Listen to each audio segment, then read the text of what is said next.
Thursday's high topping out at 90. Richard Wedding of the Weather Channel for Town Square Media, Tuscaloosa. It's 83 degrees in Tuscaloosa. It's time for the Miller's Edge with four-time SEC champion and two-time national champion Christian Miller. Once again with Christian Miller taking him down. Here's college football playoff national champion Christian Miller on Tide 100.9 and 12:30 a.m. WTBC.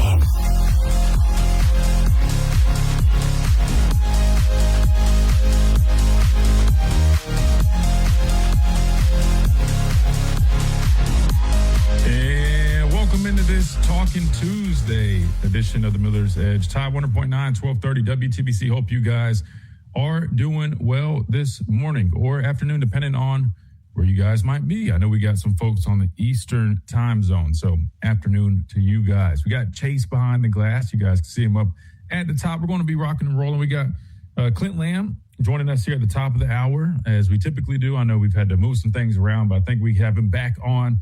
So looking forward to having that conversation. Had a great conversation yesterday with none other than Josh Pate of Josh Pate's College Football Show. I know you guys all know who Josh is. Well, he joined us yesterday, had a great interview with him. If you guys missed it, don't worry.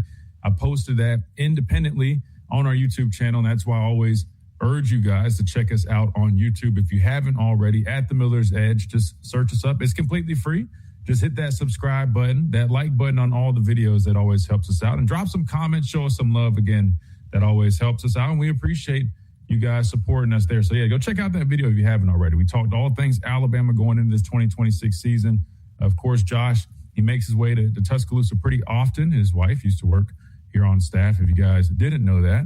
Shout out to Savannah. But that said, Josh got to see this football team in the spring, so we got to catch up with him, get his thoughts on Alabama post-spring, I guess almost post-summer, Chase, right? SEC Media Days a week out, and hey, man, we were fortunate. Josh was cool, man. He said, hey, I hadn't taught football in a whole week. I'm coming off vacation. So he let us be the ones to kind of hit the defrost button for him. So we talked Alabama. We talked SEC, some of the teams that he anticipates being the contenders in the conference. And, of course, a little bit on the national level. Talked a little bit about Oregon, Notre Dame, some of these teams that a lot of people have expectations for in 2026 as well. So make sure you guys check that out. In terms of that breakdown video that I've been talking about, it's supposed to drop today, and that is the goal. Chase, I'm going to go ahead and tell you, man, I am sometimes too much of a perfectionist. I sat in front of this computer for about an hour and a half yesterday, recording this breakdown. Trashed the whole thing, man. I trashed the whole thing. Now, granted, the breakdown was not an hour and a half. I sat here for an hour and a half. But I just... You know, you have some of those days, man, where it's just like your brain's just kind of not flowing. They just like mentally you're just drained. Things aren't really clicking great. Well, I had a great show yesterday, but then I'm just going to be honest with you, man, trying to make myself do that breakdown video in that moment of time just wasn't it. And I just kept trying to push. Next thing I know, Chase, like an hour and a half almost has passed. I'm still only on like the intro itself, because I have a graphic I'm going to put up, go over some numbers. Chase, I don't know what was wrong with me, man. I kept having to restart. Like an hour goes by, I'm only like on like the first play or two. I got to like play 3. And I said, you know what, this is not to my standard, right? So we talk about standards. You heard Josh Pate talk about the Alabama standard, right? Should be making the playoffs. We have a standard here on the Miller's Edge, right? So it's got to be good quality. Breakdown I wasn't feeling it yesterday. Good news is we're going to re-record today. And the goal is for that video to be up this afternoon / tonight, around 6 or so, hopefully. If not, it will be tomorrow. But again, we're going to discuss Alabama's secondary. It is a good breakdown video. Well, will be, since we got to restart it. But we go into a lot of good details on all the guys in the secondary, touch on a couple of the young players, or I guess depth pieces, but going to be a 2-part series. I'm looking forward to doing it. But anyway, that was how I spent my afternoon yesterday, Chase, pretty much about ripping my hair out trying to get a video done, and it wasn't happening, man. It wasn't. You could just tell. The brain wasn't flowing. We have those times sometimes, right? It's normal. So anyway, we'll make sure we get that, guys, to you as soon as possible. In terms of what we got to discuss today, a couple things that have come up in the headlines, Chase, that I want to throw out there first and foremost. Speaking of SEC Media Days, right? We've got the official card on who's going to be attending, right? As you guys can see on this graphic, I guess you can't really see well who those guys are. I'll read the names. You got Bray Hubbard, senior safety out of Mississippi. You got Ryan Coleman-Williams, junior wide receiver out of South Alabama, and Xavier Brown, junior corner out of California. I don't know why I'm saying like where they're from, like they're boxers or something. But anyway, those are going to be your attendees for SEC Media Day for Alabama. I think it's a great list. And normally, Chase, this is a pretty good indication on who some of the leaders are on the team, right? And I think it can change. Of course, I think these guys are going to be leaders one way or another, but I'm almost referring to like expectations on maybe who the captains could be. I think if we want to, we can get into that in a second. Maybe kind of play a little bit of a guessing game, who we think the captains or leaders will be on this 2026 Alabama football team, because it is a young team. And one thing that I noticed is definitely, defense heavy when it comes to veteran presence, right? I mean, think about offensively, there's a lot of youth. So I expect a lot of guys defensively to be stepping up. But Ryan Coleman-Williams, him being not invited, right, selected to go and represent Alabama, I think that's a clear indicator. He has been one of those guys. And we've heard Coach DeBoer talk about that, right? He's mentioned that in various interviews that he's done this spring and summer, just talking about Ryan Coleman-Williams stepping up, being that leader, being more of a vocal presence for this football team. So pretty crazy, man. Dude was like the 17-year-old kid. No disrespect to him. I mean, he was literally like, dude, literally, I don't even know what the ages are nowadays, but 18 used to be like the legal age to pretty much do anything, really. He was 17 in college. I mean, dude couldn't do anything, but I guess go to class. But anyway, he's growing up now. He'll be representing Alabama at Media Day, so that's cool to see. Looking forward to that again. We'll have coverage there. I know Wyatt. I think you mentioned Ryan as well. I don't know if Gary, but we'll have multiple people down there, so make sure you guys stay up to date with that. We're going to pocket watch a little bit too, by the way. I saw that on 3. They have their new top 10 NIL valuations. And then I saw that Shannon Terry, right, he posted, I guess, a little note, which I didn't realize is, Chase. They have a feature, and I don't know how new this is. Maybe it's old. Maybe I'm just late to the party. But they can verify now if these valuations are, in fact, verified, they're legit.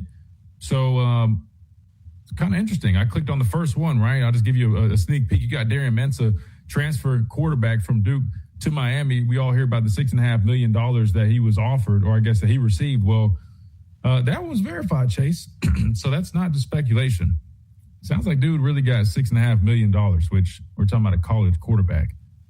Kind of wild, right? I mean, he's making a lot more money than a lot of people in the NFL, to be honest with you. I mean, he's making a lot more money playing college quarterbacks. So anyway, we might pocket watch a little bit, see if we see any, I don't know, maybe should we look at some Alabama guys on there? I feel bad pocket watching. Chase is nodding his head. Chase, see, you're a bad influence, man. We shouldn't pocket watch, but it's hard not to when it's right there for everybody on the internet. I mean, why not? I also saw this, by the way. Speaking of Alabama, you got this new poster. I think Way Offsides had posted this poster. As you guys can see, you got the guys that are attending SEC Media Day, but also Yonze Pierre, Keon Sabb. Again, I mean, I feel like all the vets on this team are on the defense. You got one guy on the offense. Now, I would imagine whoever ends up being the starting quarterback ends up emerging a little bit more in that leadership role as well, and maybe a little bit more on the forefront when it comes to stuff like this. But right now, Chase, I feel like all we see is defense. But I guess outside of Ryan, whoever earns the quarterback spot, I mean, the offensive line, I mean, Michael Carroll is a returner on that offensive line, and he's going to be an impact player in his college career. So I guess you can start throwing him in that mix maybe a little bit too, but a lot of youth there. So anyway, just a few things we'll hit on that. Plus, when we come back, we got plenty more we'll dive into. Again, we got Clint Lamb coming up at the top of the hour right here on the Miller's Edge. It's Talking Tuesday edition, which also means we encourage you guys to get in on the conversation. 205-342-9904 is the phone lines. Of course, you can always join us on the streams at the Miller's Edge on YouTube, on X, on Tide 100.9's Facebook page. We got plenty to dive into. We'll keep responding. Some of the stuff we talked about yesterday with Josh Pate and more. And again, you guys are the co-hosts, so get in on the action. We got Clint at the top of the hour, so if you guys want to call in, I recommend you guys do that before 12, and then maybe after Clint gets off, probably around 12:30 or so would probably be the next best window to jump in on the conversation. Right here on the Miller's Edge, Tide 100.9, 1230 WTBC. We got to hit a quick timeout. When we come back, we'll keep on rolling right here, Tide 100.9, 1230 WTBC. It's possible. Ask your doctor about Tremfya today. Call 1-800-526-7736 to learn more or visit TremFyaRadio.com. Yes! Roll Tide all the time. This is Tide 100.9 and 12:30 a.m. WTBC, the home of Alabama Crimson Tide sports.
And welcome back into this Talking Tuesday edition of the Miller's Edge. Tide 100.9, 1230, WTBC. All right, let's talk about a couple things that we got pulled up here, Chase. Always some bookmarking tweets, man. If there's anything out there that you guys see that you want us to talk about or you got a question about, please let us know. I'd be glad to give it a look. All right, so speaking about pocket watching, right? I hate to do that, but can't help it sometimes, Chase. Mensa, his $6.5 million is verified. I'll show you what I'm talking about. Again, this is from On3. You click on Mensa right here. Let me share it with the chat real quick. Hold on. Let me go back to the stream. That way you guys can see it. You see that 6.5 right there, Chase, with that green dot or that green check? That means it's legit. So that dude is legit getting $6.5 million. Now, what I wanted to do, I was like, I wonder if there's anybody else on this list that we can verify. And the only reason, listen, I'm not trying to pocket watch, but I also know, shout out to our guy, Brandon Clear. He's always saying like, hey, man, I think we should start making these numbers public. So when he said that, it stuck with me and I saw this come up. I'm like, whoa, it sounds like we're kind of on the path to making this stuff public. Now, they just had the top 10 on this list. And get this, Chase, it includes, I'll just throw up the whole list, by the way. It includes football and basketball, but from 1 to 10, the lowest on that list, Chase, is $10 million. Or excuse me, $5 million. I'm sorry. $5 million. I mean, that's crazy, man, which I'm still trying to understand how this really works because, remember, we're supposed to have, like, the revenue share cap. I mean, where did that go? I mean, $5 million, that's a big chunk if you're including that. Does this include both the rev share cap and the independent deals that are the third-party deals that these schools might be trying to get them? I mean, Dante Moore, $5 million at quarterback for Oregon. I mean, it kind of makes, I won't say it makes a little bit more sense why he would return to school. Remember, this past draft, he was viewed as arguably the number 2 quarterback in the draft, right? He ends up returning to school, wanted to work on some things. When you're getting $5 million to go back to school, Chase, I think it makes that decision a whole hell of a lot easier. I think he would have ended up, if he ends up being the second pick, I mean, a second quarterback taken. We saw Ty taken in that middle of the first round, and not the pocket watch there, but I'm pretty sure signing bonus was probably, like $14, $15 million. So, I mean, he probably would have been okay if he still left, but $5 million to play another year college ball, then have a chance to go make that $15 million the following year. It sounds okay to me. Jeremiah Smith, that wide receiver, $5 million. Let's click on his and see if that's verified. I mean, I have a feeling that's probably going to be verified too. What do you think about that, Chase? Because remember, him and Ryan Coleman-Williams are kind of like neck and neck when they first were, freshmen coming on the scene. People are trying to say, hey, who's the better of the two? They're going to be the top 2 wide receivers. I know their paths have been slightly different if you just go off of last season, but clicking on Jeremiah Smith, his $5 million is also verified, at least according to On3. Let me ask you this, Chase. Ryan Coleman-Williams versus Jeremiah Smith. Let's revisit that conversation now that we have a little bit more of an idea on these values. Who are you taking? Because, actually, you know what? Maybe we should, I hate to pocket watch one of our own guys, but I'm curious now. The reason I'm asking this question is because I remember if you asked this question about a year or 2 ago or whatever it was probably a little bit different of a conversation, I would say, right? I feel like there's a little bit more back and forth on who you might take.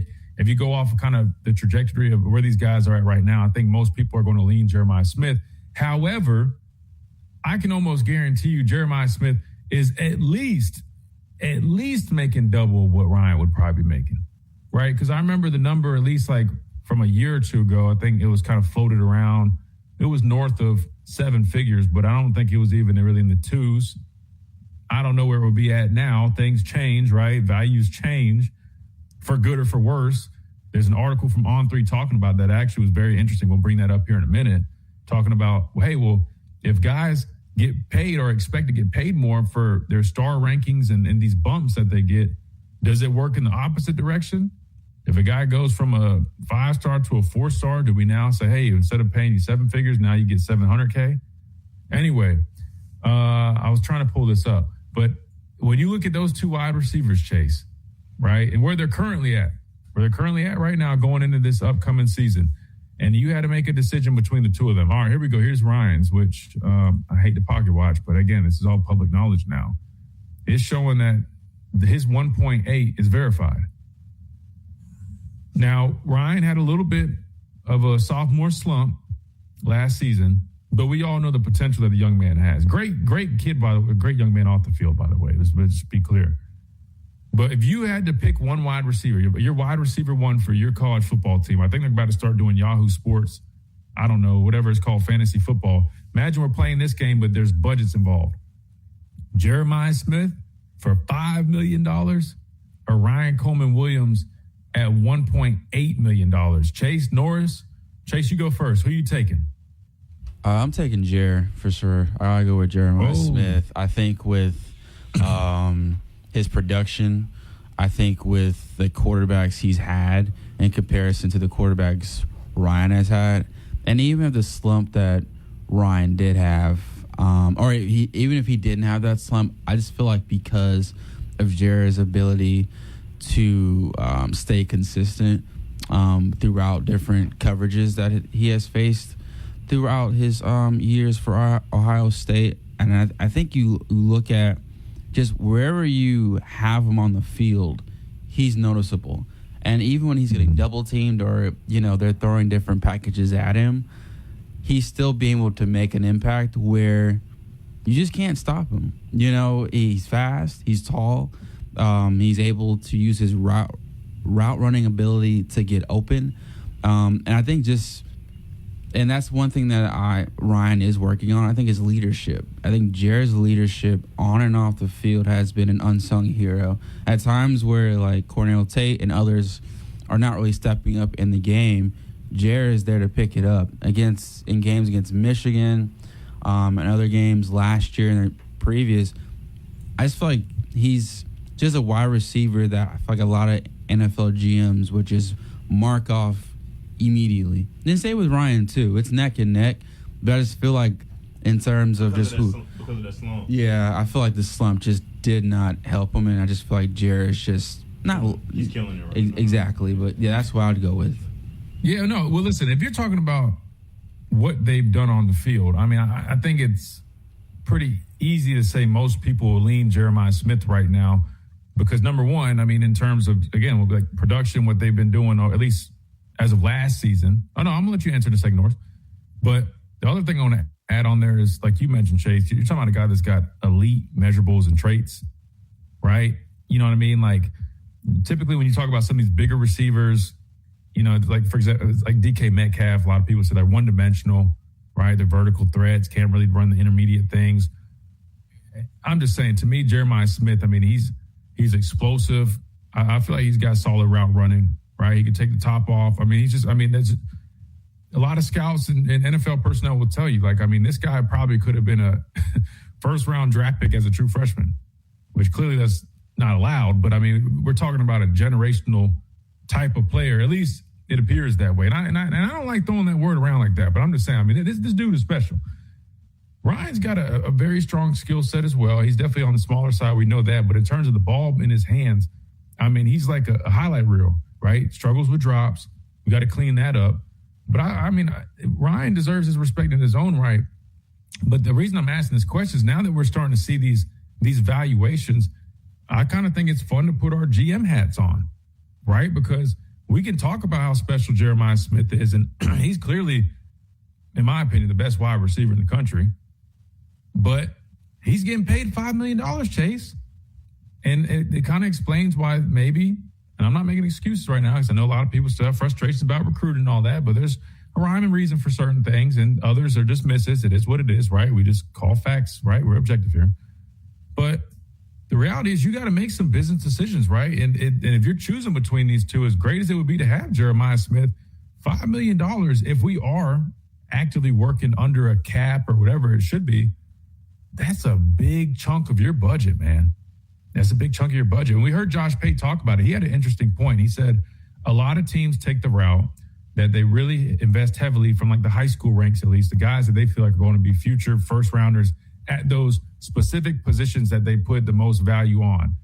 Quarterback, wide receiver, right? You know, those big time playmakers, edge rushers. And it makes sense, right? Ohio State got Jeremiah Smith out of high school. And they invested heavily in him and is paying dividends, guys that can play early and contribute. So that makes sense. But I just thought it was interesting when you compare. I mean, that's a whole $3.2 million difference. I mean, think about it like this, Chase and Norris. I'm going to let you answer real quick. That means you could, for Jeremiah Smith, and instead you could have Ryan Williams and then take that $3.2 million and go get this guy. Cam Coleman, he's at $3 million, and that's verified. So now that makes the question even different. Now, would you rather have one Jeremiah Smith, or would you have Cam Coleman and Ryan Coleman Williams? Because them together is still $200,000 shy of what Jeremiah Smith is getting, allegedly, according to On3, and these are verified numbers. Norris, now that we threw all that out there, I'm going to pass the mic to you. How do you view this? Would you rather have one Jeremiah Smith, or would you have Cam Coleman and Ryan Coleman Williams working together and still save yourself $200K to maybe go get yourself a little bit of That's easy for me. I say Cam Coleman and Ryan Coleman Williams because that's just one player. You got two good players. Ryan just had a slump. Cam Coleman still's good, but just like that's just one player. You have two phenomenal players right here. Then you also saving money at the same time. Yeah, $200K. I mean, $200K. I mean, you get your nice little development guy, maybe like a 3-star that's got a lot of upside to him, maybe a low-rated 4-star, maybe. 3-star that's better Probably than not. 5-star. It could be. Yeah, I mean, it could be. Now, let me backtrack because I know we get at this time out. The original question. $5 million Jeremiah Smith or $1.8 million Ryan Coleman Williams if you had to pick between the two? Chase went Jeremiah Smith. Be honest now. Again, we're honest on this show, man. It's not hurting anybody's feelings. We're just being honest. Being honest. I guess, listen, I probably should have specified the budget too, because I'll be honest. If you have a Texas Tech, a Texas, an Ohio State budget, listen, we all love Ryan, but I think most people would probably lean a little bit more towards Jeremiah Smith, right? I mean, just because, we went over, this dude kind of checks like every box. However, if you're talking about Alabama's budget, which, again, I think is better than what many people believe, they're just a little bit more disciplined in the way that they spend, might make more sense lean towards Ryan. But anyway, I don't know. You guys think on that. Norris, I'm going to let you slide. You ain't got to answer that. Chat, you guys let me know what you guys think. Of course, radio listeners, you guys can drop an app message or call in 205-342-9904. We'll keep playing a little bit along this game and talk about a couple other things that will come up again. We got Clint Lamb joining us at the top of the hour. Kind of crazy now. Brandon Cleary been talking about it. Put these numbers public. Well, and maybe this has been on there, but On3, man, they got these verified check marks, and we're not talking about Instagram check marks. These are valuation check marks. So we kind of do have an idea on what some of these guys are making. Maybe we'll pocket watch a little bit more when we come back right here on the Miller's Edge. Tide 100.9, 1230, WTBC.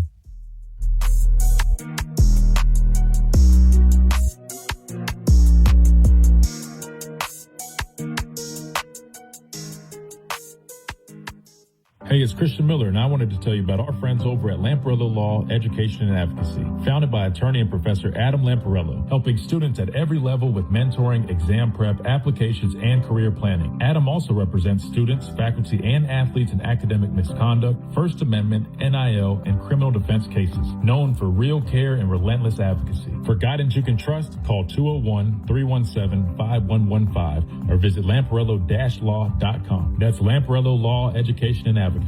Proud from our home base in Birmingham, Alabama. We are here treating patients from every generation across the United States and from around the world. We're here for the rookies and the dreamers trying to make a name for themselves. We're here for the achievers who are resilient and won't take no for an answer. We're here for the coaches, athletic trainers, and mentors who are shaping the next generation of legends. We are here for you, aggressively pursuing victory over injury. Learn more at andrewsportsmedicine.com. Hey, it's Christian Miller, and I wanted to tell you about our friends over at Lamparello Law, Education and Advocacy. Founded by attorney and professor Adam Lamparello, helping students at every level with mentoring, exam prep, applications, and career planning. Adam also represents students, faculty, and athletes in academic misconduct, First Amendment, NIL, and criminal defense cases. Known for real care and relentless advocacy. For guidance you can trust, call 201-317-5115 or visit lamparello-law.com. That's Lamparello Law, Education and Advocacy. What does it mean to advertise and do your marketing with Town Square Media Tuscaloosa? Melissa started her business in 2014. What would you say to someone considering Town Square Media Tuscaloosa? My experience with Town Square Media has been awesome, and I would definitely recommend it to anyone. I think that this is the first time in my marketing experience that I've been able to see my return on investment. I would definitely say in the past that has not been the case. In this, I like knowing that that's 100%. A lot of the marketing we've done has been radio. You guys have so much more to offer than that, whether it's, websites, from targeted marketing to radio. You are kind of a one-stop shop, and it makes doing marketing so much easier. So I would definitely recommend it. For more info on marketing with Town Square Media Tuscaloosa, call 205-345-7200 or click on Advertise with Us on our website. Hey, it's Christian Miller, and I want to tell you about our great friends over at Brian Harding Construction. Located in the heart of Tuscaloosa, Brian Harding Construction is woman-owned and strong as steel, a specialty manufacturing firm with expertise in structural steel fabrication, ASME code piping and vessels, CNC machine work, welding, laser cutting, pipe fitting, industrial maintenance, and crane rentals. With a proven track record of over 30-plus years of experience, no one is better fit for the job. For an evaluation... What's possible? Ask your doctor about Tremfya today. Call 1-800-526-7736 to learn more or visit TremFyaRadio.com. Your front row seat to all things Alabama. Tide 100.9 and 12:30 a.m. WTBC, the home of Alabama Crimson Tide sports.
Tuesday edition of the Miller's Edge, Tide 100.9, 1230, WTBC. All right, Chase, this is what I found during the break, man.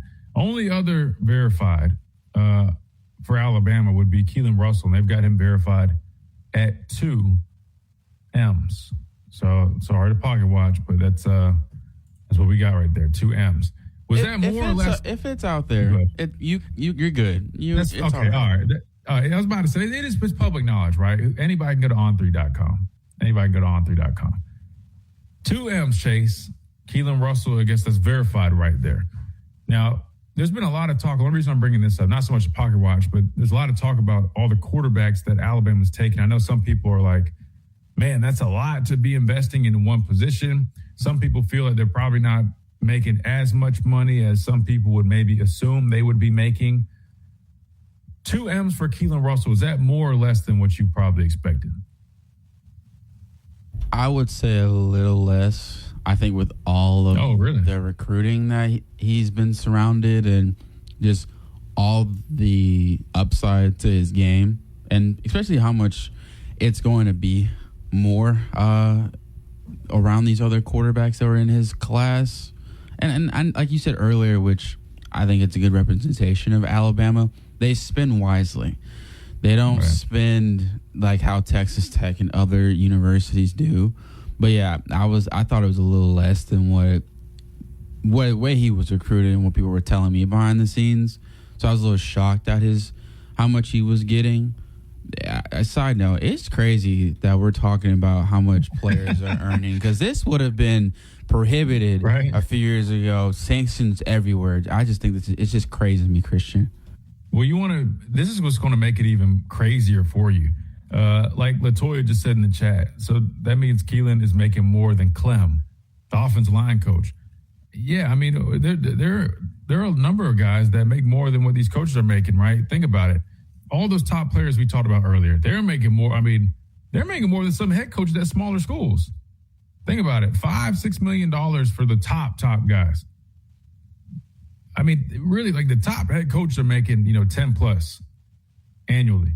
Think about schools that are still quality schools, but they're a little bit small. You know what I mean? Like, that's probably what head coaches are making. But yeah, I mean, if you think it from that sense, I mean, technically he's probably making more than every position coach outside of the coordinators.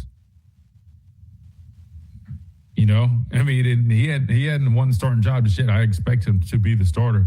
So I guess I say all this to say, when you think about how Alabama's recruiting all these quarterbacks, to your point, Chase, you said it was a little bit under what you were anticipating. I'll be honest with you. I thought he was going to probably be on a little bit more of a reserve side just because they got in on him early. Remember, he was committed to SMU. You know what I'm saying? Like, they really recruited him for quite some time, so they probably were able to get a little bit of not a discount, but you know what I mean. Like, realistically, another school probably could have swooped in and offered him a whole bunch more. He probably could have got offered a lot of them. He probably could have got offered maybe double that if he wanted to hit the portal, right? But I guess what I'm getting at is, if he's making that, I mean, Austin Mack, would you think is making more or less? Remember, Austin Mack, he was a recruit from Washington, transferred in with Coach DeBoer. I mean, I think he reclassed, so he's probably a top 150 recruit, but not the number one overall or whatever Keelan was. He's also, a year older, so, I mean, he stayed behind. You say renegotiated something. I mean, I feel like he's probably maybe slightly under, you think? What do you think, Chase? I agree, Christian. I don't think it's a staggering number, because I feel like with Austin Mack's situation, he came back more for playing time, not necessarily to negotiate NIL or how much he's worth, because he still wants to be the starting quarterback, and he feels like he's in a position where he can beat out Keelan Russell. And then with the experience of being under Kalen DeBoer and his system, I don't think it was much of like, hey, like, we'll pay you this much, this grand amount. It's just like, hey, like, you have an opportunity to be the QB1 here at Alabama. You have to prove it, and we feel like you have the intangibles to do it. He definitely had to get some type of raise to stay, right? Because, I mean, other schools are offering the guy money. But I don't know what that might be. I guess what I'm trying to – if you look at our approach, I mean, we're recruiting a number of these quarterbacks, but let's say if Keelan's making 2, I'll be honest with you, I would probably guess he's making the most in that room. So we say everybody else is under that. Let's just say the average underneath that is, even if it was like, I don't know if I would even say 1, because I feel like Austin Mack probably is in that 7-figure range if they got him to stay. But let's just say he's at 1 or a little bit over 1. That's like 3-something for the 2 of those guys. Miami's paying Mensa 6.5 for 1, which I guess you feel like you know what you're getting out of that 1. But then you have 2 really good options. It's kind of like the game we just played a second ago, Chase. I mean, I almost feel like Alabama's approach, I kind of understand kind of how they're going about it. because not only are you paying less, but you have more swings added. Does that make sense? Like, I mean, yeah, you could go pay $5 million for a proven quarterback and you kind of know what you're getting, but that's just one player, right? Like, look at Texas Tech. I know the guy that's going to end up starting now, that the Sorsby thing is done. They paid Sorsby, like $5 million transfer in. The backup that's coming off that injury, I mean, he's still he's a quality player, but I feel like what Alabama's doing, you're kind of like farming these guys, you're developing them. You know, one or two are going to leave probably here or there, but it sounds like they're getting them at a pretty solid rate compared to everybody else. And they're still quality players. They're homegrown too, or at least home developed. So anyway, I don't know. We can be done pocket watching. But anyway, I just thought that was interesting. Ever since I saw this along with that article earlier from On3, I was kind of intrigued. I'm like, maybe we can kind of talk about that, put our thinking caps, our GM caps on, discuss a little bit. We got to hit a timeout. We come back. I got something else I want to discuss in terms of NIL stuff. There's the article I just was referring to by Pete Nakos. He was just talking about kind of how these things go in terms of star rankings and I guess values. We could hit on that. But also, there's a contenders by tier list from CBS Sports. Brad Crawford, pretty sure he mainly covers South Carolina, but he's a writer with CBS Sports. He has 6 tiers, Chase, for college football in terms of kind of his expectations for 2026. And I thought we could take a look at that and where he placed Alabama. So we got that coming up. And, of course, Clip Lamb joining us at the top of the hour as well, right here on the Miller's Edge. Tide 100.9, 1230 WTBC. Quick timeout. Don't go anywhere. Be right back. Professionals at 80 Teeth Precision Armory. Open Monday through Friday, 9 to 5, behind Big John's Barbecue in Moundville. They do the weird stuff. Hey, it's Christian Miller, and I want to tell you about our great friends over at Brian Harding Construction. Located in the heart of Tuscaloosa, Brian Harding Construction is woman-owned and strong as steel. A specialty manufacturing firm with expertise in structural steel fabrication, ASME code piping and vessels, CNC machine work, welding, laser cutting, pipe fitting, industrial maintenance, and crane rental. With a proven track record of over 30-plus years of experience, no one is better fit for the job. For an evaluation, contact Brian Harding Construction today at 205-752-9611. Again, that's Brian Harding Construction at 205-752-9611. Coming up on The Game with Ryan Fowler.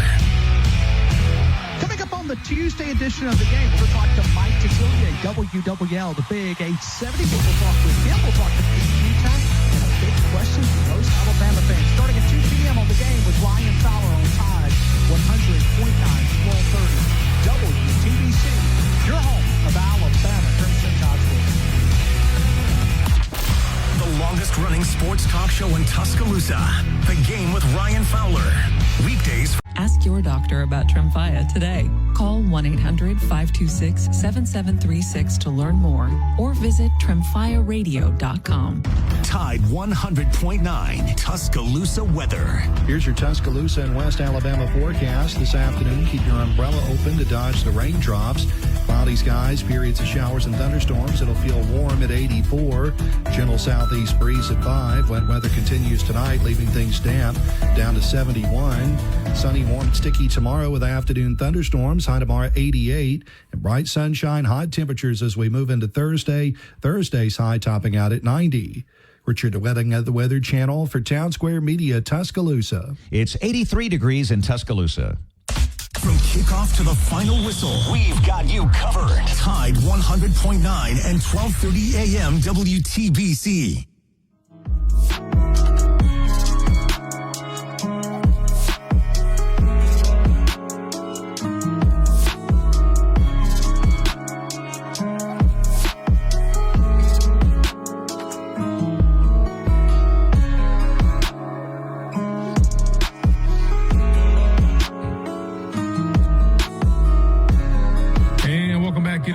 Tuesday edition of the Miller's Edge, Tide 100.9. Chase, real quick, I got to ask you before we move on from pocket watching. I just saw this, man. Ohio State, they had Julian Sand's number up there, $2.5 million for Mr. Julian Sand. So between Sand and Jeremiah Smith, Ohio State, according to On3, verified numbers, is paying $7.5 million just for the quarterback receiver combo.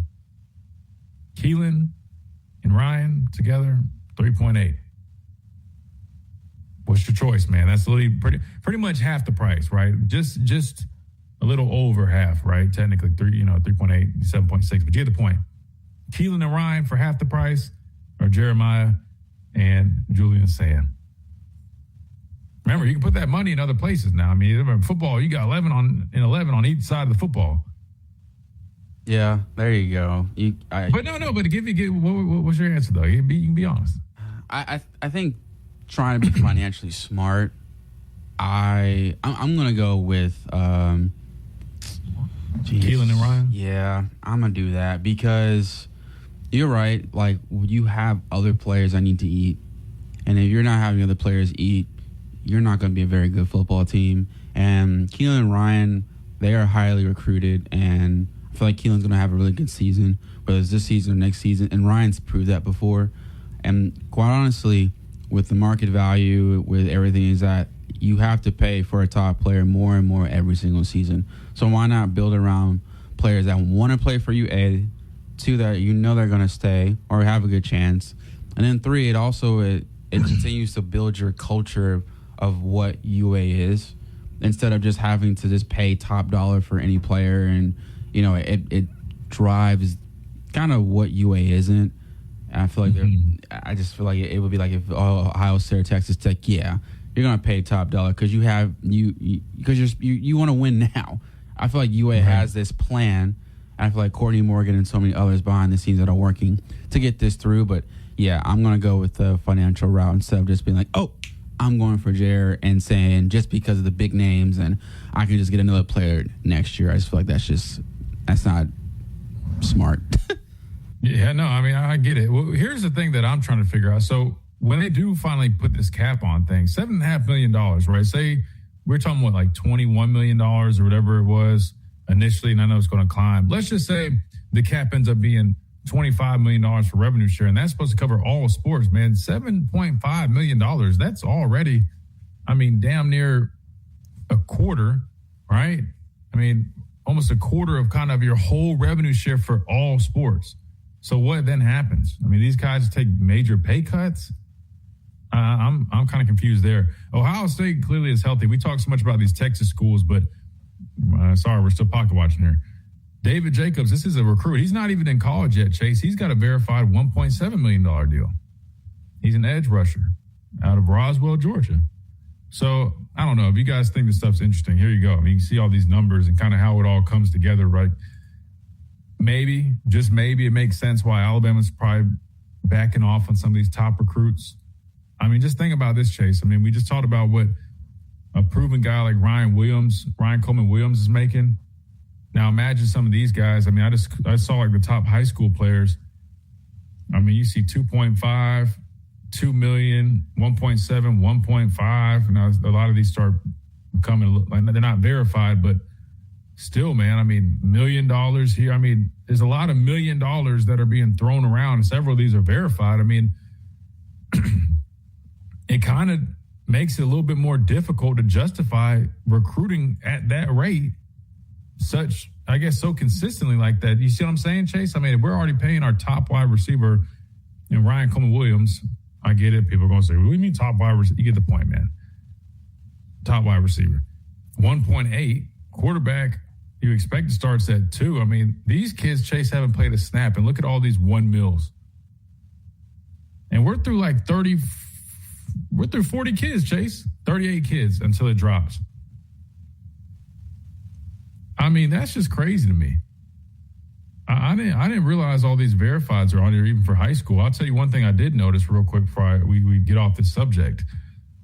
I saw a kid from Irmo, South Carolina, which is right down the street from where I'm from, right? He's committed to Miami. He's an edge player. Now, a little bit different. He's 6'3", 260. I was 6'3 and a half, 205. A little bit more of an outside linebacker.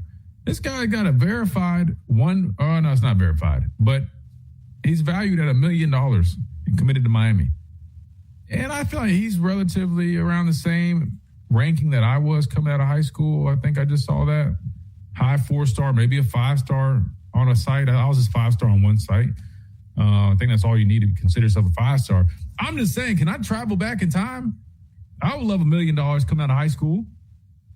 I mean, that's wild, man. Same area where I grew up. Irmo, 20 minutes down the road from where I grew up, man. Same position, man. Shout out to this guy. I love it, man. I love it. I wish I could travel back in time, but I can't. All right, we're about to hit this top of the hour break real quick because we got Clint coming up. The last thing I was going to mention, we'll talk about this a little bit later. Contenders by tier list right here, Chase.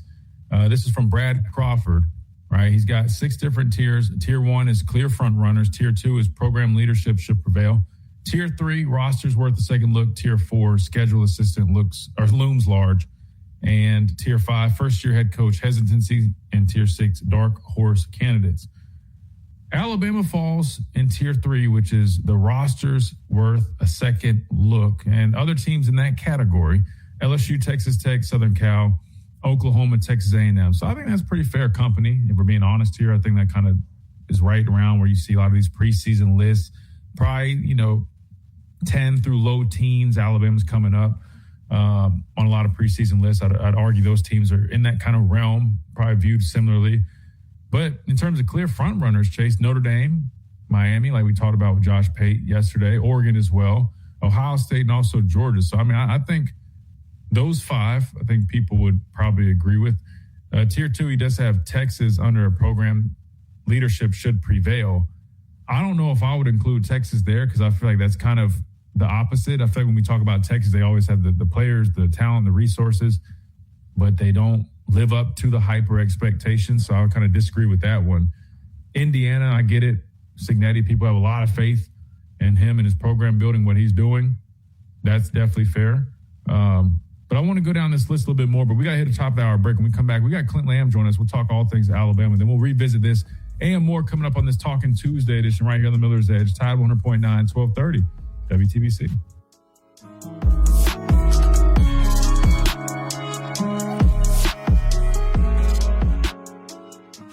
WTBC Tuscaloosa and W265CG Tuscaloosa, a Town Square media station. Tide 100.9 and streaming on the Tide 100.9 app. From the Fox Sports Studios in Los Angeles, here's Chris Perfett. Chicago Bulls rookie Caleb Wilson made his NBA Summer League debut for the team on Monday. He posted 19 points against the Utah Jazz.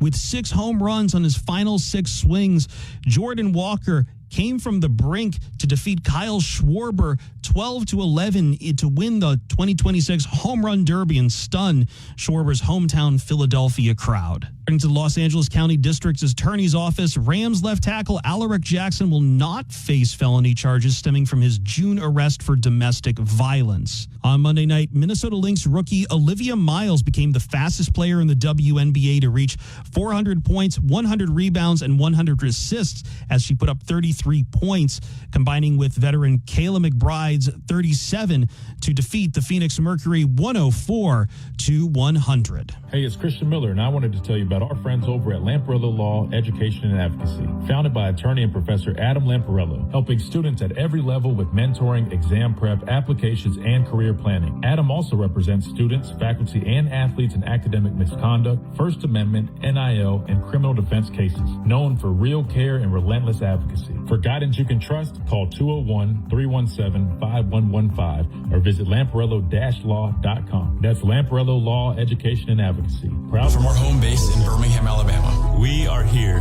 Treating patients from every generation across the United States and from around the world. We're here for the rookies and the dreamers, trying to make a name for themselves. We are here for the achievers who are resilient and won't take no for an answer. We're here for the coaches, athletic trainers, and mentors who are shaping the next generation of legends. We are here for you. Aggressively pursuing victory over injury. Learn more at andrewsportsmedicine.com. Hey, it's Christian Miller, and I want to tell you about our great friends over at Brian Harding Construction. Located in the heart of Tuscaloosa, Brian Harding Construction is woman-owned and strong as steel. A specialty manufacturing firm with expertise in structural steel fabrication, ASME code piping and vessels, CNC machine work, welding, laser cutting, pipe fitting, industrial maintenance, and crane rentals. With a proven track record of over 30-plus years of experience, no one is better fit for the job. For an evaluation, contact Brian Harding Construction today at 205-752-9610. 9611. Again, that's Brian Harding Construction at 205-752-9611. What does it mean to advertise and do your marketing with Town Square Media Tuscaloosa? Melissa started her business in 2014. What would you say to someone considering Town Square Media Tuscaloosa? My experience with Town Square Media has been awesome, and I would definitely recommend it to anyone.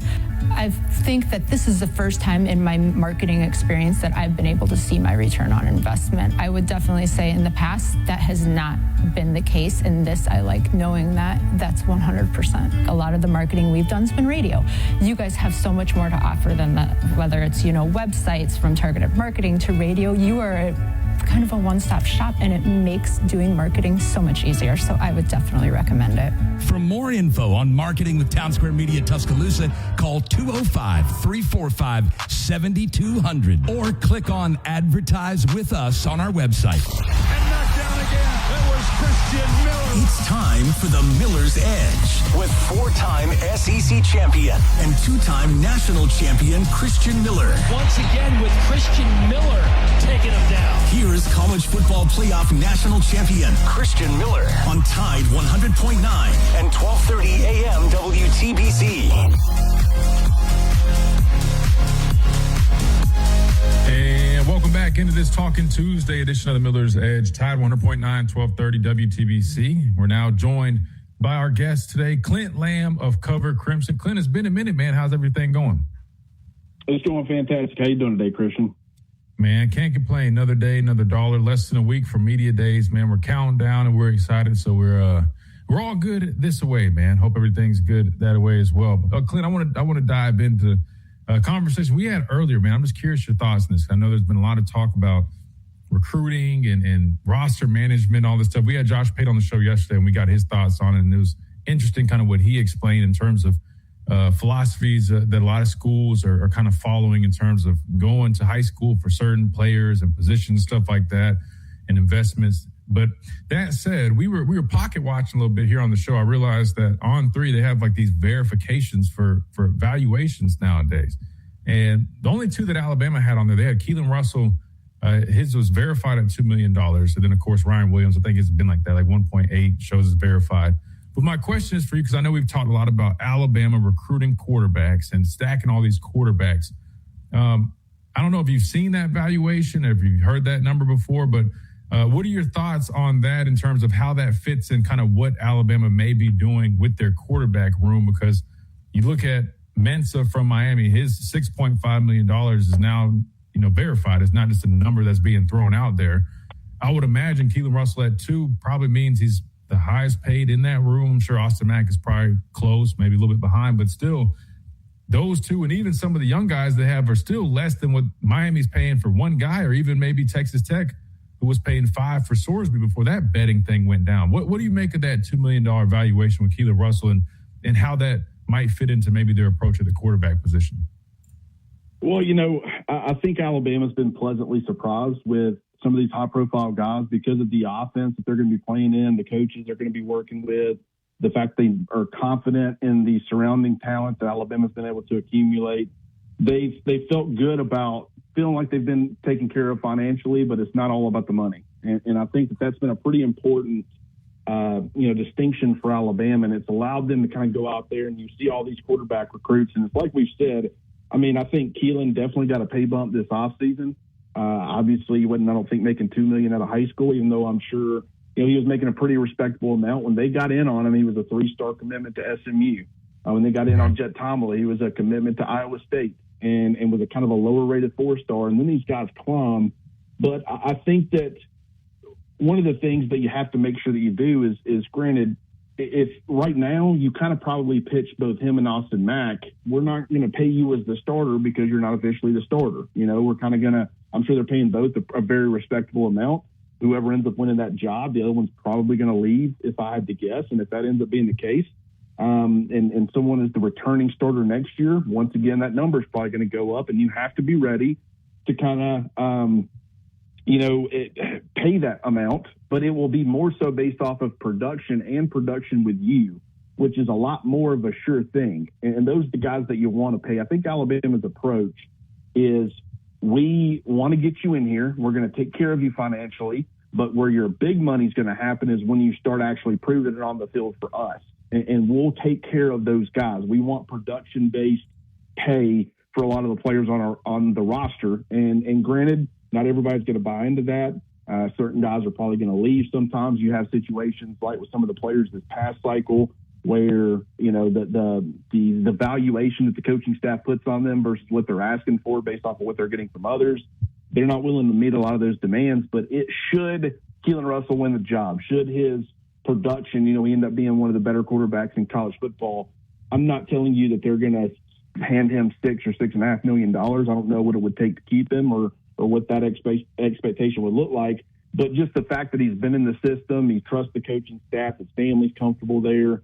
You know, you can maybe get a guy who probably would command about $6 or $6.5 million on the open market. Maybe you get him for $5, or maybe you get him for $5.5, or maybe $4.5, or something like that. You end up saving money through that developmental process and going after a guy who is willing to come in and kind of let his play do the talking before you start talking massive numbers. Once again, that's going to cause you to miss out on certain talents, and that's unfortunate, but also you can end up saving yourself and being a lot more financially sound in a lot of ways too.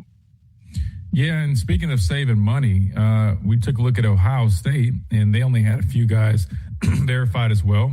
Ironically, their quarterback and wide receiver combo, Julian Sand and Jeremiah Smith. And what's crazy, Clint, is those guys were verified, $2.5 million for Sand and $5 million for Jeremiah Smith, which, if you do the math, I mean, 3.8 versus 7.5. I mean, Alabama's dang near half with those two players compared to what Ohio State's paying. So I'll be honest with you, kind of made me realize it's probably impressive that this staff, and not this recruiting cycle, I guess it's a little bit different this time around, but at least from the year before or whatever it might be, that they're able to recruit as many, you know, top level recruits the way that they do and probably save money the way that they're doing as well. You kind of got to tip your hat if that is the case, which it appears to be, because Ohio State also had a kid that was verified for this 2027 class for a $1.7 million deal. And then you're just thinking like, man, like, I don't even think we were paying our 5-star top talent from the, you know, previous cycle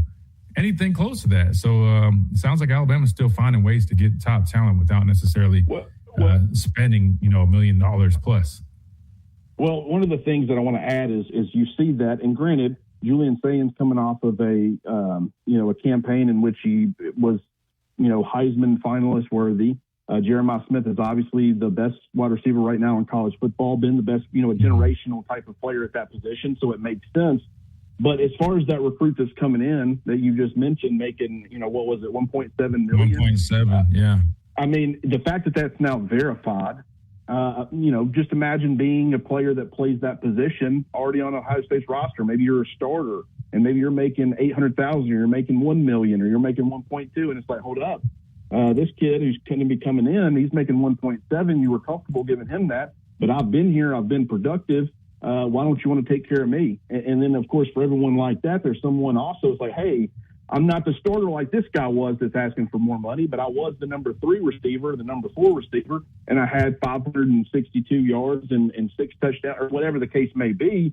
And I'm making, you know, 350. And now all of a sudden the boat's in the room. Everybody starts getting elevated. You got to have the money to. Now, that's why there's fear with a lot of these programs as far as making a lot of this information public. And I'm glad that On3 is doing this because I do think it adds some transparency. Maybe fans will look at some of these numbers and realize how kind of absurd it is for an unproven high school player to be coming in and instantly become your 3rd highest paid player.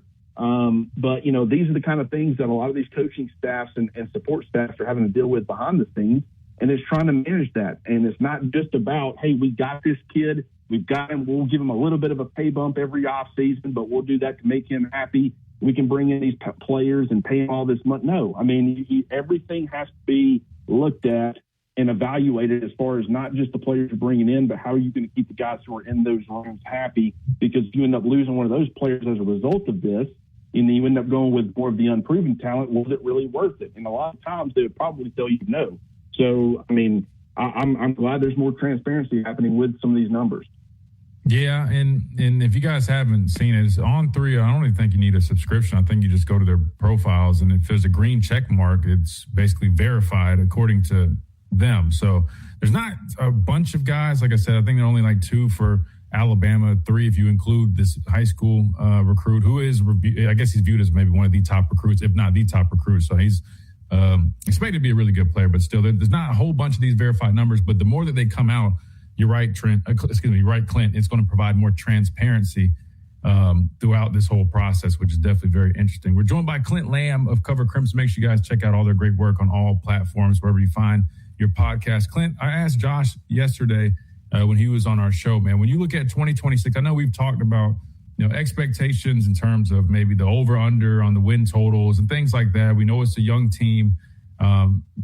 Pate mentioned even, agreed that 2027 definitely feels like it's going to be a little bit better of a year in terms of making more of a run. However, he pointed out, hey, at the end of the day, Alabama is Alabama. And when it comes to expectations, the expectation should be pretty much at least at the bare minimum make the college football playoffs each and every single year. He pretty much said, if you're Iowa or one of these other programs, you probably could say, hey, 2026 is maybe a slightly off year where we're young. We're trying to just kind of get through it to get to 27. But at Alabama, he said, I don't think that's really the case, which I agree with what he's saying. When you look at this football team, Clinton, and given everything that they've got, all the youth, new quarterback, and a lot of new faces, both good or bad, kind of, however you look at this whole situation, what do you consider a positive result for Alabama in 2026? Like, what are those expectations for you that you would say they need to meet this mark for me to consider a success given everything that's factored in? That's a great question, and Josh is 100% right. I guarantee you, if you were to ask Alabama's coaching staff, they're not going to tell you, hey, we're really not sure about 2026. We don't think we're going to be very good, but we sure are excited about 2027. That's not their approach at all. They're going to try to squeeze every ounce of ability and production out of this 2026 group as they possibly can. But I also think that they look at it and they can at least acknowledge that things are setting up well for 2027. And so this team, I've told people, it's there's a wide range of possibilities with it because there are so many questions. I can't blame the national guys. If you've got Alabama, I personally would probably have them somewhere between 11 and 15 as far as any sort of preseason rankings. If it gets outside of that, just with the pure talent in that room, the fact that Kalen DeBoer is universally considered a top 10 coach in college football, I mean, just having them down there at 17 or 18 or 19, that feels a little low to me. But anybody who's sitting there telling you have to put this team in the top 10 because of the talent, because of the coach, I also think that that's wrong just because, not everything, all of these questions have to come together. It is possible that enough come together where you can work around some of the limitations of the ones that don't.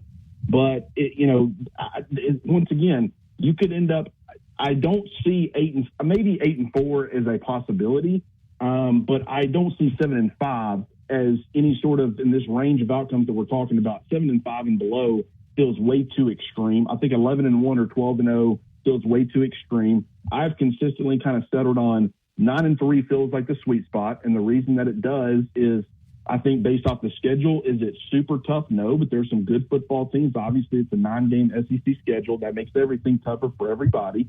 I can see them losing a couple of games that are what I would call respectable losses. If you could guarantee me that they were not going to drop a game they're not supposed to, then I would probably feel a lot more comfortable telling you 10 and 2. The fact that they've gone through each of the first 2 years under Kalen DeBoer and they've dropped at least one game they shouldn't, I'm not going to just automatically assume, well, that's been fixed and corrected. Hopefully it has, but I also am kind of baking in, well, it's possible that you play enough good teams where you maybe lose 3 times, or maybe you lose to 2 games that are respectable, and then you lose a game that you're really not supposed to and you go 9 and 3. That's why I've been so comfortable saying 9 and 3. Now, at that point, you got to ask yourself, is that a playoff team at 9 and 3? They will be right there in the conversation. But I don't necessarily, at this point, a 3-loss team, at least not one that, won just 9 games, has not made the playoffs. It's been people that have made it to the conference championships and reached at least 10 wins like Clemson and Alabama. So until then, I'm not going to predict that they make the college football playoff. Would I consider that a successful season?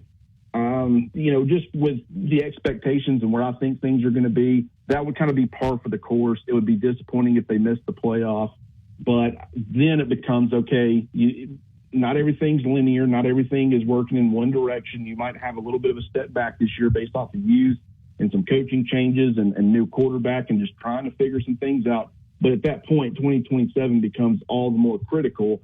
And so I think a lot of it will depend on how they look in some of those games. If they continue to get blown out by the really good teams and they continue to drop games they're not supposed to, I mean, the frustration is going to continue, and I can't really blame fans if that's the case. Clint, what's one misconception that you think people have about this Alabama team going into 2026? Whether that's something you hear amongst the fan base, which I know, I mean, you cover Alabama extensively and you have a lot of fans listening to what you're doing, or even from maybe people you hear on the national level when you hear maybe some of these national analysts talk about Alabama, right? I mean, because we hear kind of both opinions. Sometimes people are very high on Alabama still, and others, they really lean into, like you mentioned, some of those games that they've dropped that they probably shouldn't have, or some of those, poor performances. And we definitely hear our fair share about that on the national side. But what's maybe one misconception that you think there is about this 2026 football team? You say 2026 football team. I mean, when you first were asking that question, my mind immediately jumps to Alabama's broke. But when you actually talk about on the field stuff, I think it's more so that this coaching staff understands the importance of a quality run game. It's never been one, there have been times where they've been able to run the football pretty successfully. They just haven't ever given the run game enough volume where that was going to rank high as far as the, yards per game and things like that. So you look and you say, well, historically speaking, Kalen DeBoer and Ryan Grubb have never had a great run game. It's always been built around or centered around the pass. And I mean, it is, don't get me wrong, but they understand the importance of when we line up, we have to have the threat of a run game. And while they might not give it the volume that it needs in order to rank high as far as some of these, rankings and stuff, when they had Dylan Johnson in the backfield and Dylan Johnson was healthy at Washington, I don't care what the numbers say, defenses had to respect Washington's run game. They knew that they were kind of diverse in all the different things that they threw at them. They were great as far as, just the strain, whether it be horizontally or vertically, as far as the passing game and how that played off of the run game. I just think that there was enough there that, and towards the end of the season, once Dylan Johnson got hurt in the playoffs and stuff, when they played against Michigan, I don't think Michigan really respected or had to respect their run game like teams earlier in the season. And granted, Michigan had an elite run defense that year, so obviously it was going to be tough sledding regardless.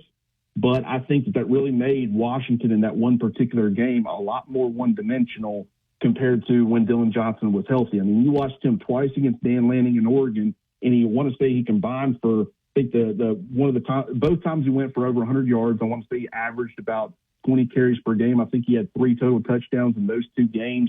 Maybe want to say like 250, 260, or 270 as far as the total rushing yards in those 2 performances.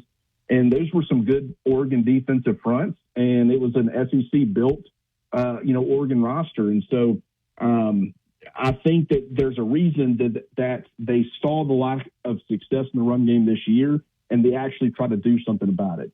That's what people don't understand. I mean, they changed the offensive line coach. I got all new personnel. They went and made sure they got a back like Xavier Crowell. They went and got a guy like Josh Ford, who's really going to bring a blocking element to that room, that tight end room. They've gotten bigger body receivers who obviously they didn't sign Cedarian Morgan or get Derek Meadows to improve the blocking in that room. But I think that having those bigger bodies is going to help them a little bit.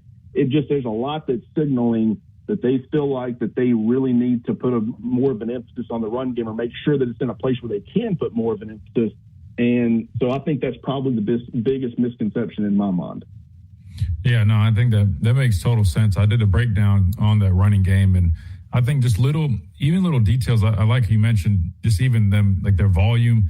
Realistically, they're not going to, blow you away with their numbers because they do like to throw the football, right? But I think if they can clean up on their execution and small details in the running game, I think it can probably go a long ways. And I think it improves. I don't think it's going to be drastic personally. I mean, there's still a lot of question marks there. But I think even if you go from 125th nationally down to 105 or 102, I mean, that's still improvement, right? I mean, there's a sign that there's something improved. And at the end of the day, I don't think it's necessarily about rushing, I guess, the most yards in the country. Is more so just being effective when you do it, kind of like you described. So I definitely share that belief. But real quick, I want to ask you one last question, Clint.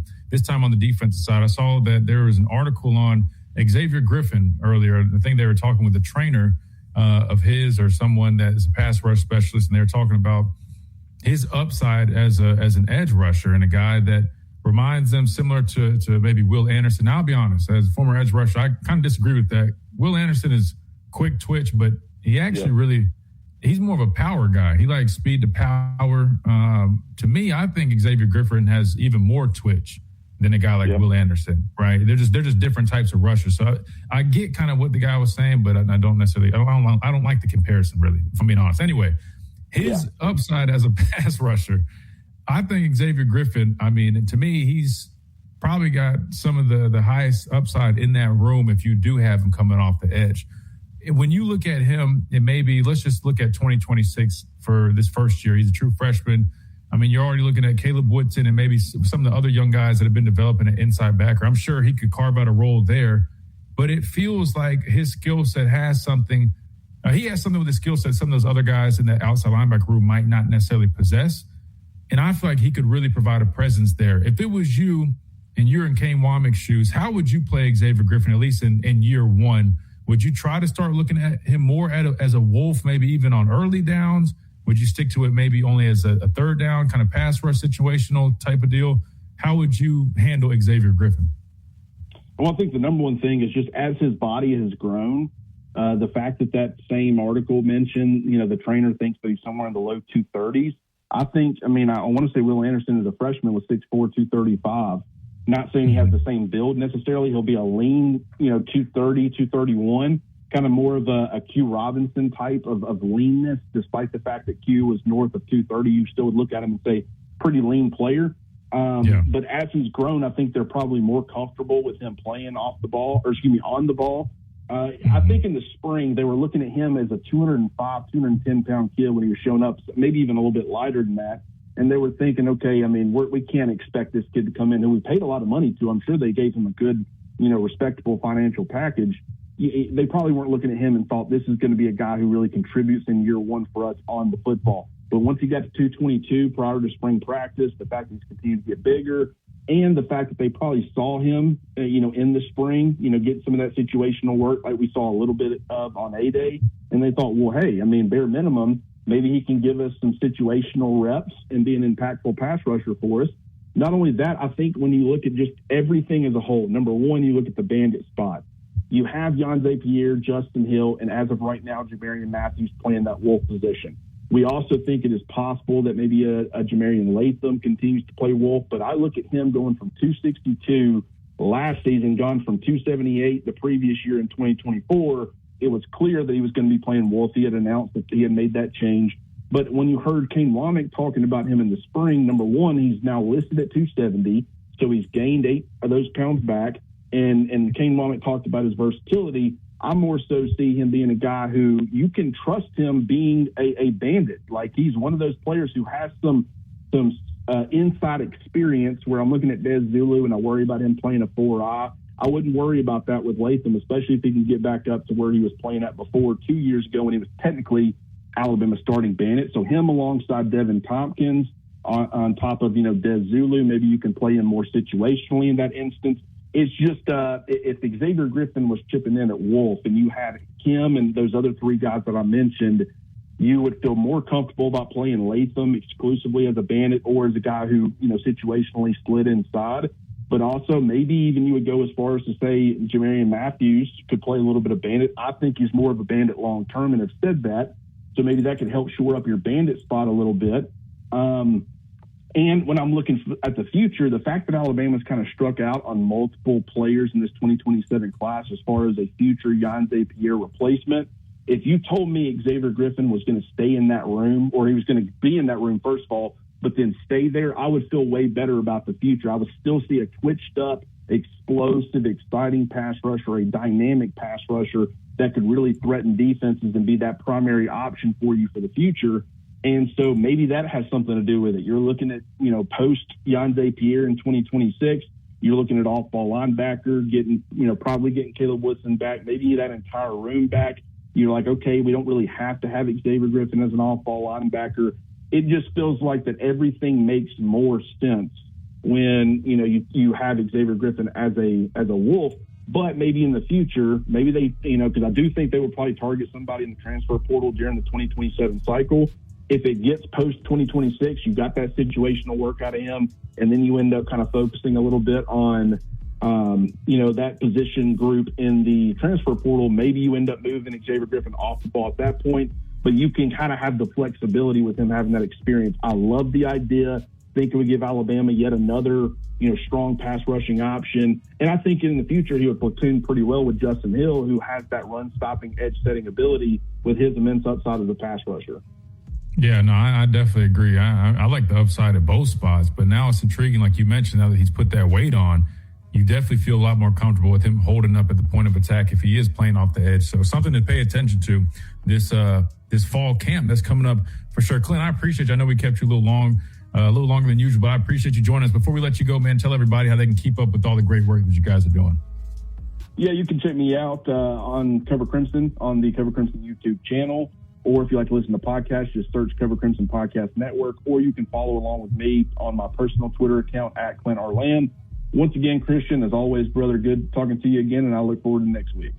Yes, sir. Absolutely, man. Likewise. Take care, Clint. Absolutely, man. Yes, sir. Good deal. Clint Lamb of Cover Crimson joins us on Tuesdays. We appreciate him and his contributions here on the Miller's Edge. We got to hit a timeout. We come back, we'll respond and keep on rolling right here. Tide 100.9, 1230, WTBC. Tuscaloosa Chrysler Jeep Dodge Ram. Lease a new 2026 Chrysler Pacifica Select for $421 a month for 42 months, $39.99 due at signing. Do you have cracks or potholes that are dragging down your property's appeal? Hey, I'm Christian Miller, and at Asphalt Restoration, we transform driveways and parking lots with expert repairs, new paving, or resurfacing. Fast, durable, and family-owned quality that you can trust. Don't let small issues turn into big expenses. Call 205-393-9149 for your free estimate today. That's 205-393-9149. Asphalt Restoration, where smooth roads start. Roll Tide.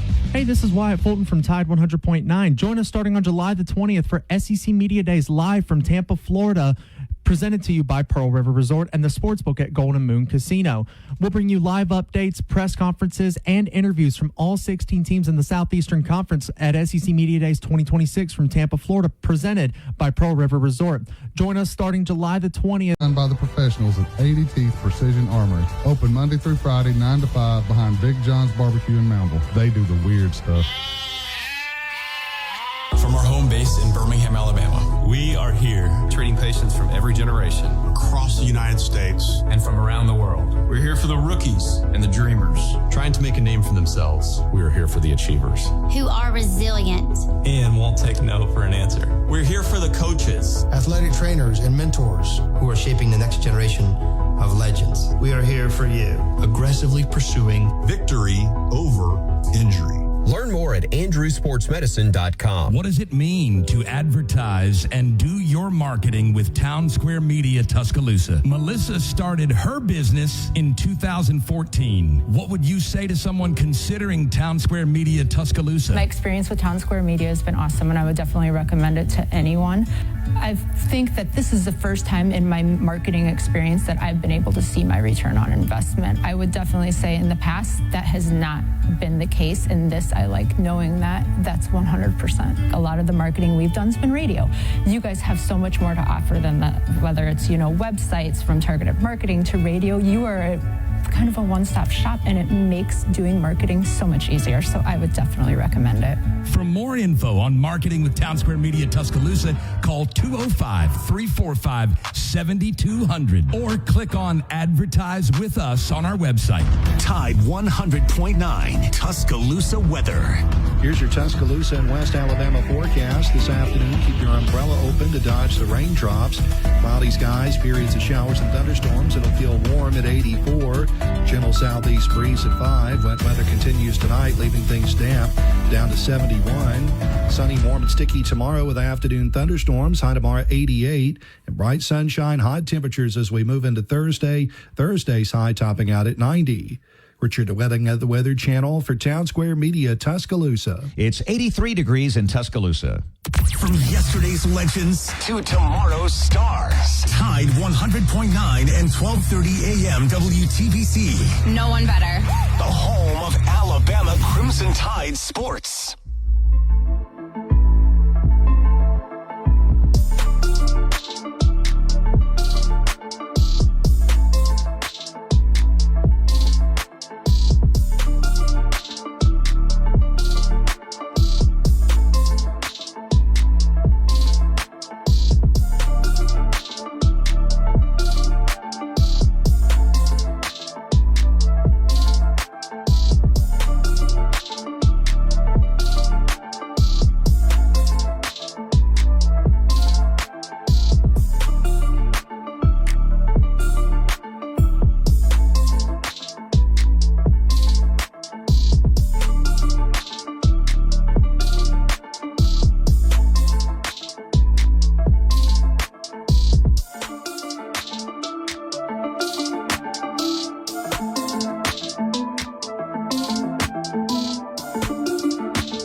Talking Tuesday edition of the Miller's Edge, Tide 100.9, 1230 WTBC. Big thanks to Clint Lamb of Cover Crimson who joined us on Tuesdays.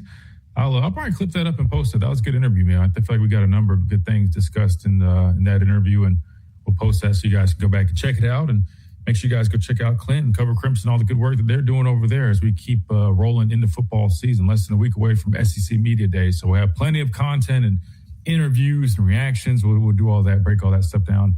And speaking of breakdowns, we got a new breakdown coming, so be on the lookout for that secondary breakdown. Starting with the cornerbacks, part one will be on the cornerbacks. Xavier Brown, Dijon Lee, really going to dive into those two players on this next video. So check us out on our YouTube channel to stay up to date with that. 205-342-9904 is the number to the program. We got Smitty up next. Smitty, welcome in. How's it going, good brother? Oh, it's going well, Smitty. It's going well. How's everything? Good. Hey, every day above ground is a great day to me. Man. Yeah. So, but the thing is, right, I listen to you guys talking about the whole, would you pay this, would you pay that? It's there's two parts. If you're talking about just solely by themselves, you're talking about Ryan versus Jeremiah, it's going to be Jeremiah every time. Because, but at the same time, when you broke it down with Cam Coleman and Ryan, then I would take those two. If you get what I'm saying. I agree. But what happens is, let's use the NFL for example. Most of the time, you only gonna pay one receiver your number one big time money. But there also a little fact that a lot of fans don't get. There aren't that many true number one receivers walking on the planet right now. And you pay that guy. But you're not going to pay your number two as much. Heck, you may even go with a draft pick there or a guy who may be like less. With the Buccaneers, right? We paid Mike Evans money. Chris Godwin got money too, but it wasn't the same as Mike Evans. Right. So we still have money to pay other people, especially when Brady was there. Now you look at the Cincinnati Bengals, they're paying top money for two receivers. Jamar Chase is great. T. Higgins is a very good receiver. But Joe Burrow still getting the tar kicked out of him since he got there. And they did pass on Penei Sewell, by the way, for Jamar Chase. I don't care how great your receiver is. If you need a left tackle, you take the Hall of Fame left tackle every time. But I agree. And defense is still struggling there. So a lot of fans don't understand the art of team building. Even Texas has a budget of what they're going to pay. They're going all in this year. But that has a negative effect on Sark because they're saying we give you all this, you better produce. I just think that fans got to understand there is team building here. And I've said from the beginning, these salaries should be public because that will kind of settle things down. Because you remember what happened to Ole Miss, right? Lane Kiffin posted some salaries. I'm sorry, allegedly Lane Kiffin. Those salaries. And some of those veteran players like, hold on, I've been here. You bringing somebody new in here to pay them more than me? I'm in the portal. So that's true. And that's why I always use you as an example. You was a veteran, all SEC linebacker, and they brought in a freshman making $1 million to 1.2, 1.3. You making $700. You're not gonna be happy. And no veteran going to be happy. And so those are the dynamics, and that's why these schools want those, like Clint said, don't want those salaries public. But you kind of got to still take care of the people on your team as well. And I want fans to understand that as well, because those guys have been going through the mud with you, those hard camps, those hard practices. You take care of them. And the new guys, you earn your keep, but we will take, like Alabama's done, but they take care of those guys as well, because those guys have gotten pay bumps. And I just want fans to understand that.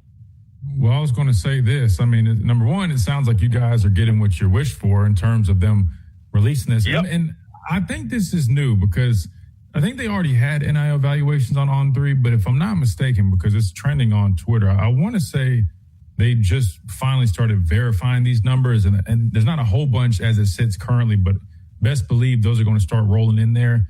And that's going to start creating a lot more transparency in terms of even it's going to probably shuffle some things up. Best believe that. But two, what I was going to add was this just came in from Mike Rodak on X. In terms of, the new 5 for 5 thing and getting rid of like those red shirts and stuff.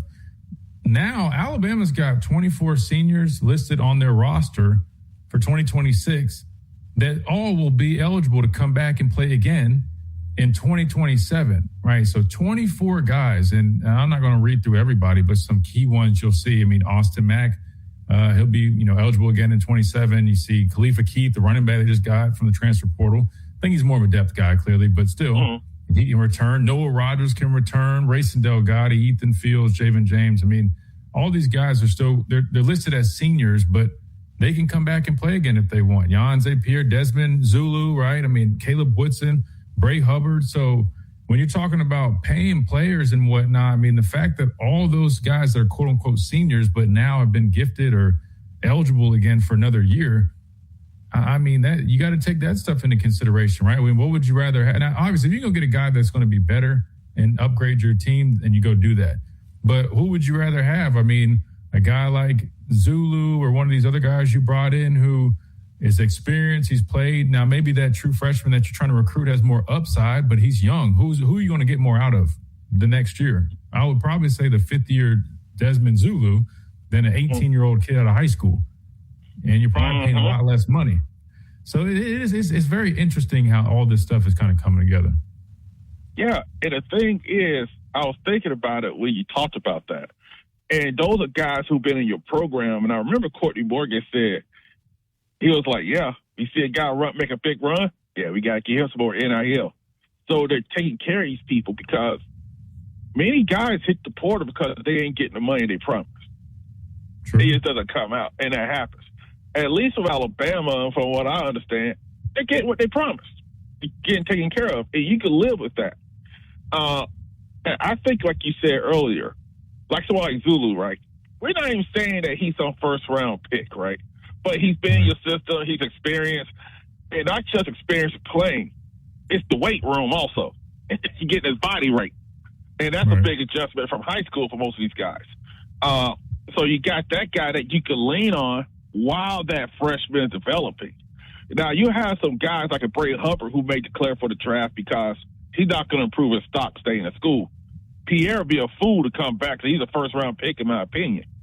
But to me, this is good for continuity also because fans want continuity. They know they're going to be attrition. Folks are going to leave. But I think this also helps with some guys staying that they may not be in a rush because you have 5 years. And maybe also some of these coaches, they may let somebody go. Like, what's that kid name? Ibakwe? They wasted money on him, But I hope that he does well in his next stop because I want all those young men to do well. But I just think like with this whole roster building in college, it's ever evolving. There are rules that we didn't know because we didn't know there was a rule where guys had 30 days to transfer after the coach leaves. We didn't know that because Saban retired. We was like, when this rule come in? And you notice all those other schools kind of playing that out accordingly when they fired their coach. Like this past season, they're firing coaches in the middle because where are you going to go? So that's the stuff that we didn't know that it's evolving, it's changing, and I think that we just need things in this system where you can have some continuity, because even in NFL, there's continuity with your top players. Jalen Hurts isn't walking up to the Eagles every year wanting a pay raise. He signs a 5-year deal. Year 4, they may talk then. College, these guys are getting talked to all the time. You remember South Carolina game? I think your dad sent that guy to talk to Keelan Russell after the game to try to get him to come over. And Caleb Boyd had to shut that down, you know. But, you know, yeah, you know, I think your dad sent him, by the way. He won't admit. I'm kidding, guys. But the thing is, you know, but that stuff happens because these guys are being tampered with, talked to all day. And I think you have to take care of those young men because you're getting that stuff every day, because you got to recruit your player every single day. And I think that is, with these salaries being public, I think it puts more onus on the school to make sure they pay these guys what you promised them. But it also could be a good way of setting that hierarchy, because I do believe Coleman Williams should be the highest paid receiver on the team, because he put in the work. He's our best guy, and he's been here 3 years. C.D. Morgan should not make more than Ryan Williams. I don't care how big and strong he is, because he's a freshman to prove it himself. But once he proves himself this year, he'll get a bump. And I think most players can live with that as well, because you kind of dangle a carrot still, because these players out there are competitive. And they know there's a carrot dangling in front of them, and especially with other players seeing that the guys before them got taken care of. I think that could be a good thing as well. Yeah, no, I definitely agree. I mean, the more we kind of start seeing how these things fall into place, whether it's the new, you know, red shirts are expelled, and now these guys now have another year of eligibility, seeing what other teams are overpaying probably for some of their players. I mean, it makes sense why, you know, you're not just seeing Alabama maybe just go all out and just throw things around and, you know what I mean, do things the way people might think they should be doing. Yeah. There's a little bit more logic to it when you start hearing all the little details. That said, I mean, I'm sure we could probably do a little bit more here and there with certain things, but I think it still makes more sense in the other sense that, yeah, it just make if you have all these guys that can still come back next year, why would you start throwing all this money at these kids that they might not even be ready to really contribute the following year? I mean, I would have much rather, we're talking about making a run like right now, I'd rather have the more experienced player. My dad always says, and I agree, you know, experience trumps talent.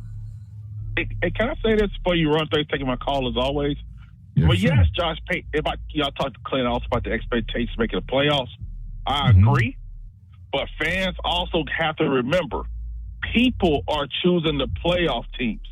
You're already going to lose a spot for like the 4 conference champions and Notre Dame and a group of 6. So if you're number 10 in the poll, you're not making the playoff. And if you're 9-3 before conference championship weekend, you're not getting in. They don't care about your strength of schedule. It's all about who has the least amount of losses. So fans, I want you guys to remember that. Now, if you one of the first teams out like you were at 23, the first team out, but it was 24, I'm sorry. Hey, that happens.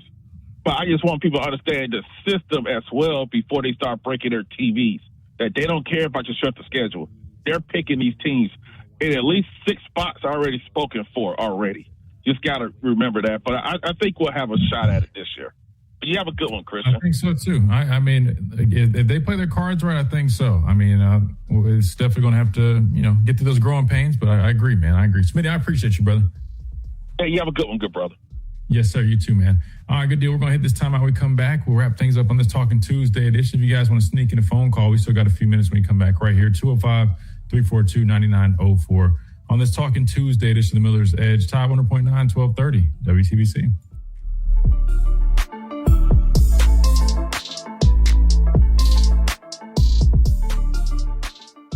From our home base in Birmingham, Alabama, we are here treating patients from every generation across the United States and from around the world. We're here for the rookies and the dreamers.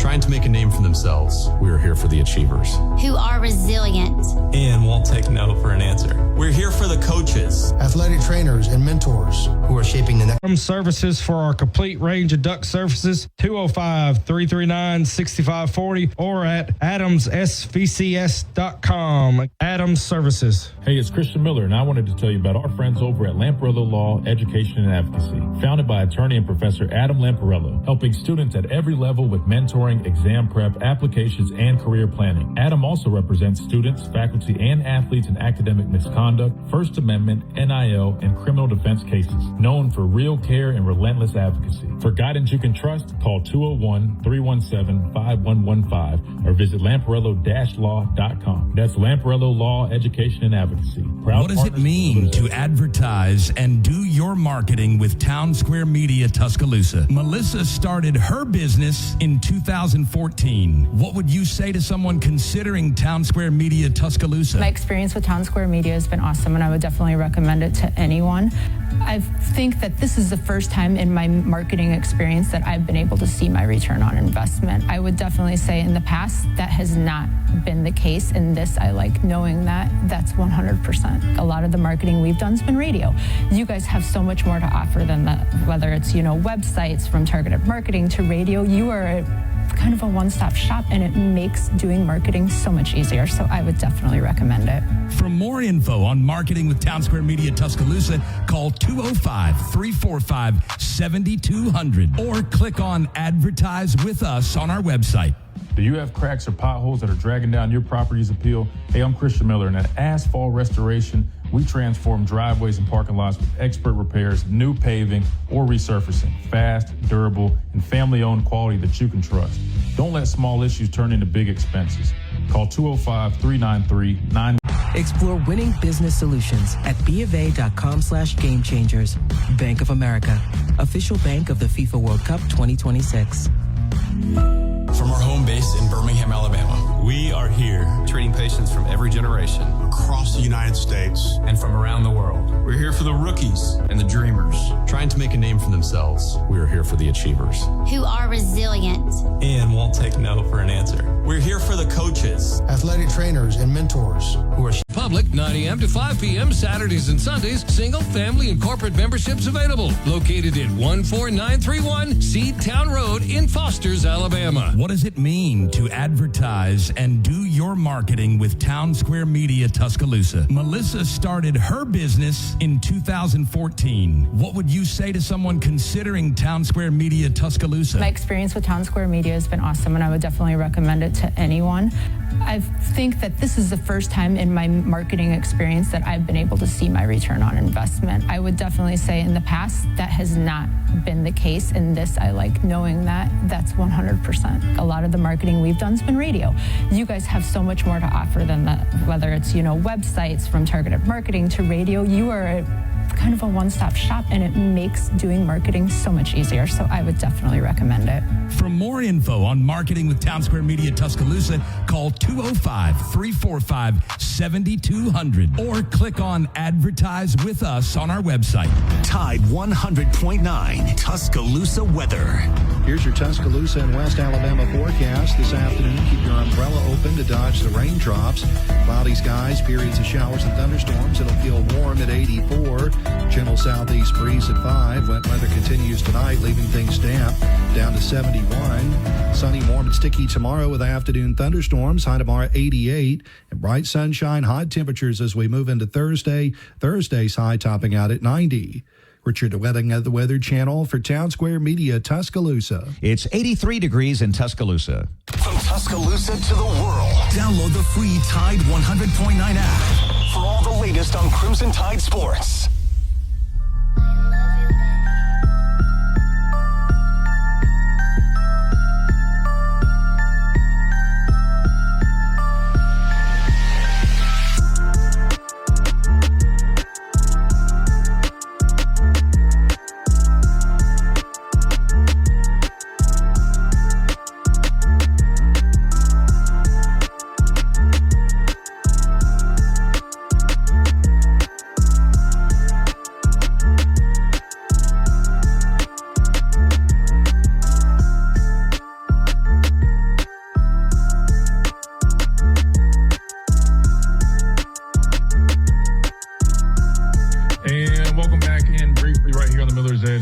100.9, 1230 WTBC. Quick reminder about our friends over at Lamparello Law Education Advocacy. If you haven't checked them out already, make sure you guys go do that for all of your representation needs. If you find yourself in a situation, hey, things happen, make sure you contact Lamparello Law.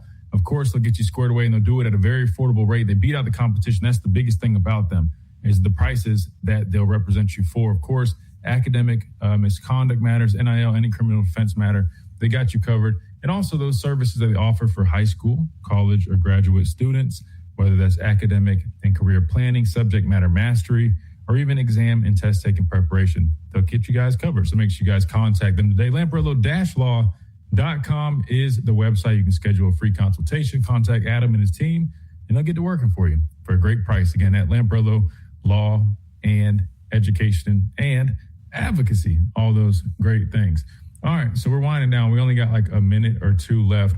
But just touching on this tweet right here, if you guys haven't seen this, we talked about it briefly with Smitty a second ago, but now that the red shirt stuff is gone, all these names right here, 24 seniors that are listed right here on Mike Rodak's tweet, these guys will be eligible again in 2027. So as you guys can see, I mean, Alabama's roster is going to be pretty much, barring, guys, there's going to be a couple guys that hit the portal, right? That's just part of it. But, I mean, I would argue that, you see why there's not a whole bunch of room when people talk about the roster just kind of being full.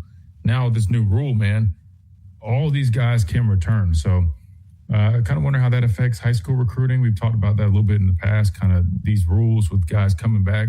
But it's weird, though, the way they list it on the website, because now it's like if you're not a senior, or it goes, freshman, sophomore, junior, senior. And then if you're a fifth guy, there's no more like redshirt senior, it just says fifth. And then if you're a sixth year guy, which those guys are going to be kind of, weeded out here shortly, it just says sixth. So the classifications have changed. It's a little interesting, but just thought I wanted to point that out. That said, we got to wrap things up. That'll do it for us in this Talking Tuesday edition. Appreciate all you guys hanging out with us. Another 2 hours here during your lunches, I'm sure. I always appreciate you guys via radio, streaming, whether it's YouTube, Facebook, X, all that good stuff. We appreciate all our listeners. And just know we got that new breakdown coming for you guys very soon. You can catch it on our YouTube channel. So make sure you guys go to our YouTube channel at The Miller's Edge, subscribe. Make sure you guys turn on notifications. That way you get notified when our new videos drop, which will be the secondary breakdown, which is coming to you guys very soon. Hope you guys have a great rest of y'all's day. Big thanks to Chase Norris behind the glass. And we look forward to doing it again tomorrow right here, same time, same place, Tide 100.9, 1230 WTBC.